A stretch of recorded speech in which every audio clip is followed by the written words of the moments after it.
Esta es una muestra de los documentales técnicos de Medicina, con los cuales nuestros alumnos perfeccionan su inglés. Neurolingüística, Thinking English. My father died of cancer. My stepfather died of heart disease. My mother has severe osteoporosis. My sister-in-law is diabetic. A friend of mine was just diagnosed with breast cancer. My neighbor's on heart medicines and cholesterol-lowering drugs. All this sound familiar? What's not so familiar is that these health problems were caused by eating habits. In fact, eating is the biggest cause of disease, disabilities, and death in the U.S. today. And according to the Surgeon General, eating kills 2 out of 3 Americans every year. The American eating habit, in other words, is officially suicidal. For most of my life, I never made the connection. I was your typical American yuppie eating what I thought was a healthy diet. But that's just the problem. What we call a healthy diet, in fact what the government defines as a healthy diet, is health dangerous. People are dying of heart attacks, cancers, and other diseases because they're following these healthy guidelines. I remember the widow of a famous man saying she did everything right. She followed all the guidelines until she died of cancer in her early 60s. We assume we know more about health and nutrition now than we did back in the 1800s. Yet people living back then did not die because of what they ate.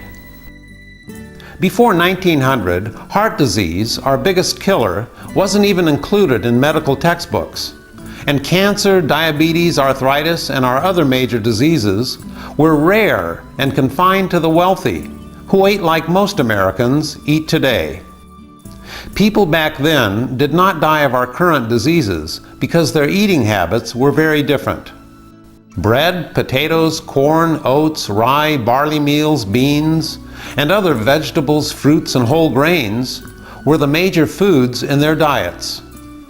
Meat, dairy products, eggs, and fish were uncommon on the plates of working-class Americans. But during the 20th century, everything changed. As animal foods became more affordable, Americans switched from their plant-based diets to animal-based diets. This triggered the biggest dietary change in human history and ushered in a new era of eating-related diseases. By the middle of the century, Americans were suddenly dying of heart attacks, and cancer had all the earmarks of an epidemic in the making. In the last half of the century, we doubled our meat consumption, until the average American was eating more meat than they weighed, 225 pounds of meat every year. And while we were gorging ourselves on meat, our consumption of plant foods was reduced to iceberg lettuce, greasy French fries, and ketchup. And over half our calories came from refined foods containing artery-clogging fats. By the year 2000, the American diet had been turned completely upside down. As a result, heart disease rose from an obscure illness to become our #1 killer. Cancer, diabetes, and other little-known diseases became household names. We became the fattest nation on the planet, and we turned eating into the most popular form of unassisted suicide. Just ask Dr. Joseph Crow, a doctor at the Cleveland Clinic Foundation. Dr. Crow had no family history of heart disease. He was fit, did not smoke, and had a total cholesterol of just 156 when he suddenly experienced a heart attack at the age of 44. In fact, I was about as close as you can get to not seeing tomorrow, so to speak. My diet was, I would say, pretty much a standard, American diet. We would eat chicken, fish, and we would eat, beef. But I wouldn't say every day. Instead of dangerous surgery, Dr. Esselstyn, a colleague at the Cleveland Clinic and one of the world's leading authorities in heart disease reversal, told him to simply change his diet.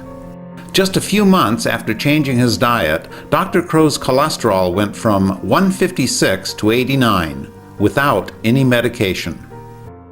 It was a big change for in the diet, and it was reflected in my blood work. And I was just following the diet, and I was exercising. I mean, I wasn't doing anything else, and I didn't take any medication. The whole set, my total cholesterols have been under 100 without any medication. His cardiologist told him he needed emergency bypass surgery or he would die. He decided to save his own life by walking away from that surgery. And they said, well, you don't want this life-saving procedure? And I said, no, it's against my religion.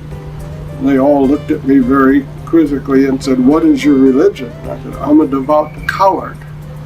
So with that, against their advice, I went home to learn about how I could repair the damage myself and do something on my own to reverse the heart disease. And I did. After leaving his surgeons behind, Dr. Pinckney began reading books on reversing heart disease and changing his diet. My angina, the pain that was so severe, within 2 weeks it was almost all gone. Within 2 months it was completely gone. And I started walking up. I couldn't walk 200 feet without severe pain and have to sit down. And just 3 months later, I was walking 2 miles up a steep hill with no pain. 7 months after I started this program, I finished in the middle of the pack of an 8.2 mile Great Aloha run, and I had never run a race before in my life. Dr. Esselstyn is one of the world's leading experts at treating heart disease. He says heart disease can be stopped in its tracks and reversed by adopting a simple plant-based diet. He should know. He's conducted the longest and most successful heart disease reversal program ever. The war on cancer has not only been ineffective, but the search for a so-called cure has been totally misguided.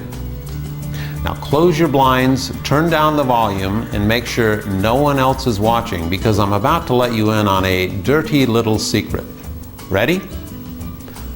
We already have a cure for cancer. It's called the immune system. Your immune system not only protects you against colds and flus, but it's been protecting humans from cancer since the very beginning. It's the only cure for cancer we have. Always have.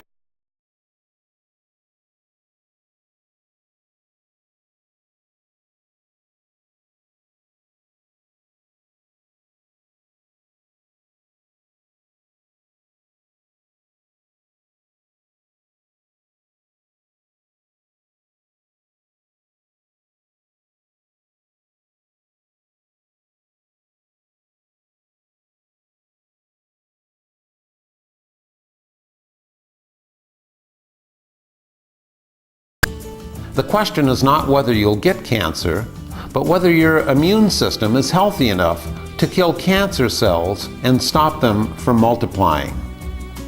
People with multiple sclerosis, I mean, some of them have even gone blind from these things, and we have reversed blindness from it. I've had people with MS that were debilitated. I mean, not to even be able to get up and walk on their own, completely healed. Parkinson's patients coming in on day 1, shaking so dramatically that they couldn't even hold their hand out to shake it. By day 10, steady as a rock. Lupus. People come in wheelchairs sometimes. I mean, literally cannot raise their arm enough to feed themselves. And within 10 days, they're up and out of that wheelchair and walking. You know, AIDS and HIV. I've got so many testimonies now. I had one gentleman come. His viral load for AIDS was over 103,000 when he started my program.